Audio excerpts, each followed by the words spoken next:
Tere, mina olen Reet Härmat ja tänane meikinõuanne oleks kõikidele koolilõpetajatele.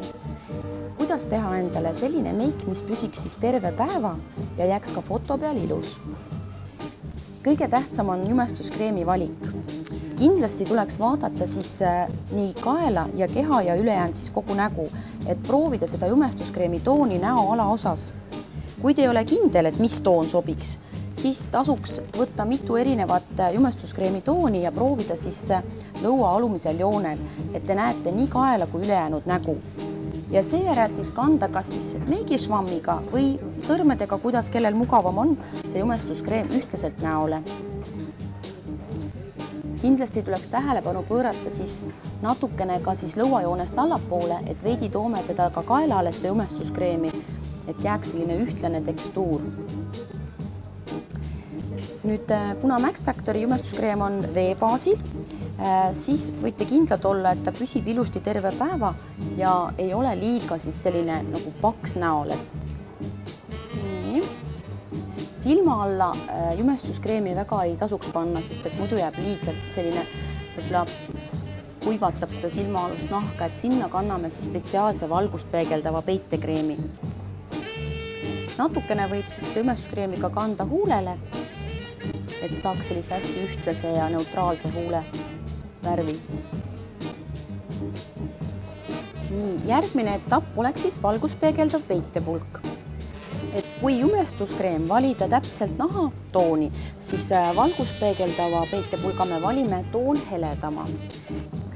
Tupsutame ta õrnalt siis siia täpselt selle tumedale osale, et väga laialt ei tasu teda ka panna, et järgi mida vähem seda parem, aga samas me peame ikkagi peitma selle tumeduse ära.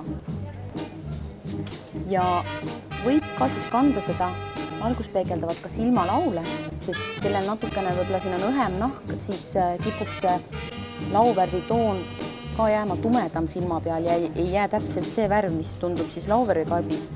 Sellepärast on hea siis kanda ka seda valguspeegeldavat siia silmalau peale. Ja hajutame siis sõrme või meigišvammiga ilusti selle ühtlaselt siia silma alla laiali.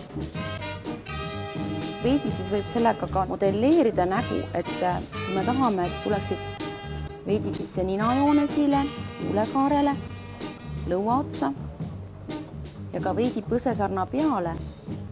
Et sellega me siis rõhutame näo kuju ja tuleb esile siis põsesarn ka ilusti. Kui on, et jääb mõni tõrksameelne vistriksid jumestuskreemist välja paistma, siis paneme peale siis natukene tugevamat jumestuspulka, et see on siis bändstick, mis peidab ära kõik sellised ebaühtlased pigmendilaigud, vistrikud või ütleme kapillaarikesed.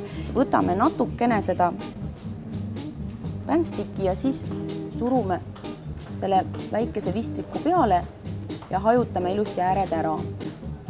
Et siis võib kindel olla, et jääb ilus ja veatu see meigi põhi.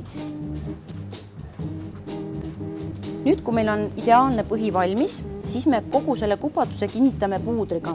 Ma valisin läbipaistva puudri ja ta sobib siis igale nahatoonile. Muidu ideaalis, kui me tahame siis täpselt valida oma nahatoonile või oma meigile vastava puudri, siis sama toon, mis jumestuskreem tuleb valida, et mitte siis ei heledam ega tumedam.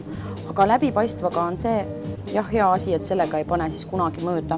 Algul võime isegi natuke käe peale seda tupsutada ja siis läheme näole, et jääb ta hästi õhukene ja ühtlane see puudrikiht. Ja kergete ringete liigutustega siis kanname selle puudri peale. Ta fikseerib ilusti selle naha niiskuse ja me võime kindlad olla, et päeva jooksul meil see meik ei lähe laiali ega ei jää selline laiguline.